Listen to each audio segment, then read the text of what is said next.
Grüß euch, servus miteinander, welcome ladies and gentlemen, friends of the art of Japanese print. Welcome for another edition of the artelino videos. The artelino videos are about Japanese prints. Well, my name is Dieter Vanschura. I'm the owner and manager of the Artelino company. And we sell Japanese art prints in weekly online auctions. And that's, by the way, the reason why we are making these videos, of course. Today's video is about this lovely print. I like it, old ships. I'm not the only one who likes it. And this is by a famous Japanese printmaker, Hiroshige. And in this video, I'm telling you a little bit about this print, the print series. And I will tell you a little bit about shipbuilding in Japan and about the black ships. Never heard about the black ships? Have some patience, it will come. Let's start with the artist, Hiroshige. He was born in 1797, yeah, correct, and he died in 1858, and he's considered the most important landscape artist, printmaker, ukiyo-e artist of the first half of the 19th century. And he was specialized in landscape prints. Why landscape prints? At that time, the major business, and I use the word business because ukiyo-e was a commercial art. It was not regarded as high art. These were print shops, actually. This is something you have to understand understand the art of the Japanese print. Well, the major business was kabuki prints. Prints that showed scenes from the popular kabuki theater and actor prints, because these actors of the kabuki theater, they were like today's film stars or pop singers, yeah. They were revered, and kabuki was something for the common people, and they collected these prints, and that was a huge business. But Hiroshige was young at that time, and the market was already taken for kabuki, mainly by another famous artist, by Kunisada Utagawa. So Hiroshige tried it with landscape prints, and it turned out to be successful. His first very successful series was these 53 stations of the Tokaido. And when something is successful, the emphasis is on commercial art, you repeat it again. And Hiroshige made more and more series, 36 views of Mount Fuji, stages of the Tokaido. I think there are nearly 20 different series until the end of his days. He died in 1858. Well, let's talk a little bit about this series. That is the series titled 60 Odd Provinces. 60 odd provinces. Japan was subdivided into provinces at that time. And the series consists actually of 70 prints. So what is that? Fake news? Looks like it. 68 provinces, but why then 70? Well, there was one extra print for Edo, the capital, and one cover page which was designed and published as the last one.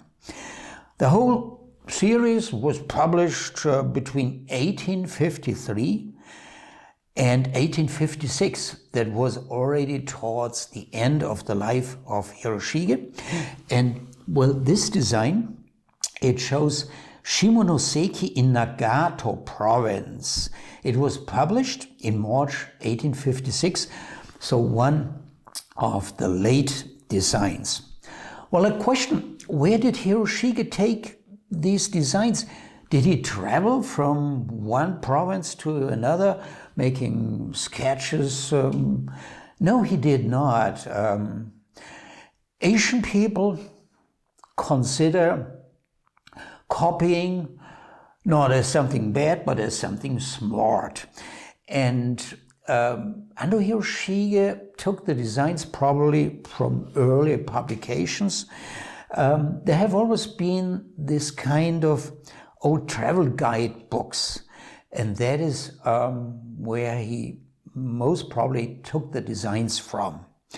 Unusual is also the vertical format. Most of the Hiroshige prints are in landscape format, well, like this. Why vertical format? It was probably better for binding it, because the complete series, they were binded as a book. Unfortunately, Karen, I don't have one, cannot show it to you. And therefore this somewhat unusual format of vertical. Let's take a look at this design. Well, shows a wonderful ship, but this is not a history image. It's an image of a Japanese port in 1856. Looks wonderful, this ship, but did ships in Europe or in North America look like that in 1856? No, at that time, the American European fleets already used steamboats, and huge ships, and also partly ironclad.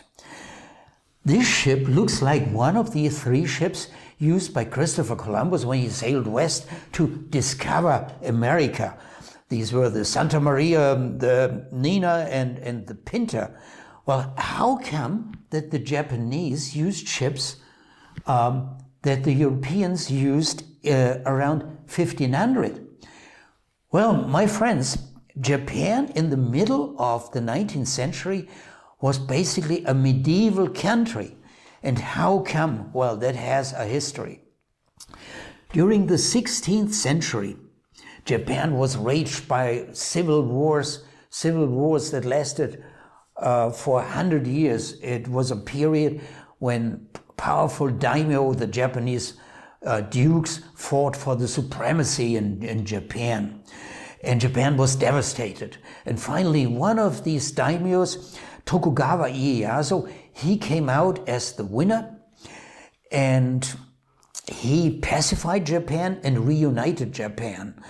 That was around 1604, and then he ruled with his family, the Tokugawa clan. He ruled Japan until 1868, roughly 250 years, and it was a time of peace. There was not one war during this period, but it came as a price. Japan was ruled in a very rigid way, and Tokugawa Ieyasu began to isolate Japan completely. Japan was cut off from the outside world completely. No foreigner was allowed to enter Japan, and no Japanese was allowed to leave Japan. And there was a little bit of trade, the Dutch had the trade monopoly. They were allowed to do trade with Japan and the outside world. They had a little trading post on the artificial island of Dejima in Nagasaki, and there was also a little bit of trade with Koreans and Chinese. But the country was completely isolated, and imagine when a Japanese sailor was stranded outside of Japan, they were not even allowed to return to Japan. I told you that this print was published in 1856. Listen, 1856. 3 years earlier, on July 14th, 1853, a fleet of 4 giant war vessels of the American fleet slowly drove into the Bay of Edo, this isolated country where no foreign vessels were allowed to land. That was 3 years before the publication of this print. The Japanese called these ships, foreign ships in general, the black ships. And they were frightening for them. Why black ships?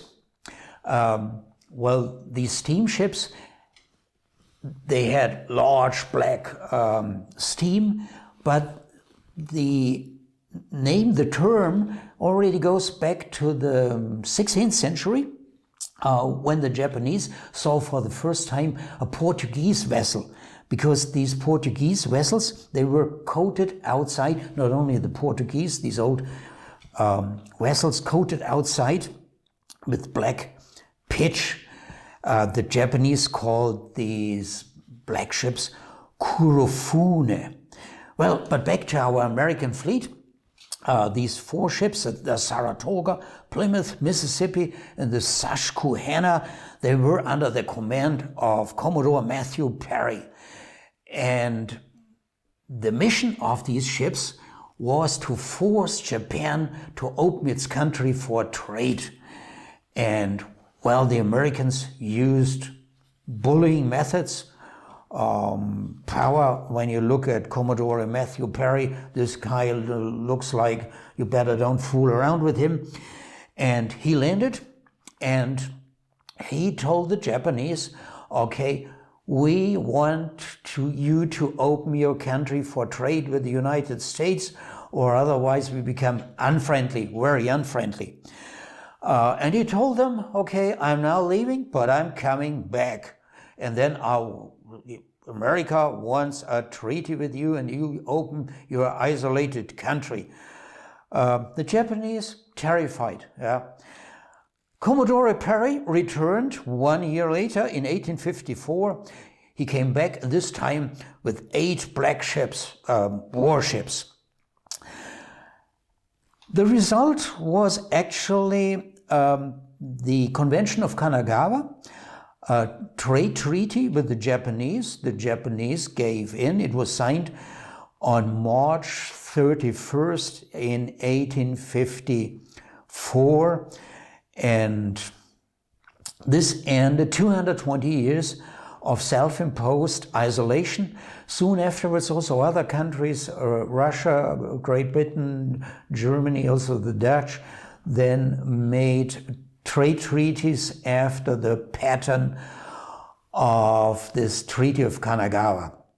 And the Japanese were in turmoil, and after, well, a few years of internal fight, they finally realized we have to make a big jump forward with Japan from a medieval country to a modern country after Western patterns. And the result could be seen 50 years later. 50 years later, the Japanese had the most modern fleet of warships in the Pacific area and in Asia. And the Japanese fought 2 wars, the Sino-Japanese War of 1894 and 1895. The Japanese won over the Chinese completely. And the second war, the Russo-Japanese War of 1904 and 1905, where the Japanese defeated the Russians on sea and on land. And on sea, it was the famous Battle of Tsushima of 1905. And the Russian fleet was practically completely destroyed by the Japanese modern fleet only 50 years after this. Well, out of 38 Russian ships, 21 were sunk, 7 were captured, 6 disarmed, 4,545 Russian servicemen died, and 6,106 were taken prisoner. And the Japanese lost only 117 men and 3 torpedo boats. Japan, after this resurrection, had emerged as the most powerful nation in Asia at the end of the 19th century and the beginning of the 20th century. Well, so much for today. You see, there's always an interesting story behind all these Japanese prints. This is not just to be viewed from an aesthetical view, but there's always a story behind it. And Japanese prints cover all aspects of life. And by the way, my friends, we have this lovely print by Hiroshige in the current auction. So take a look at our weekly online auctions of Japanese prints. and have a look at all the other videos that you can find on the internet made by the Artelino company. And have a nice weekend. Thanks, goodbye.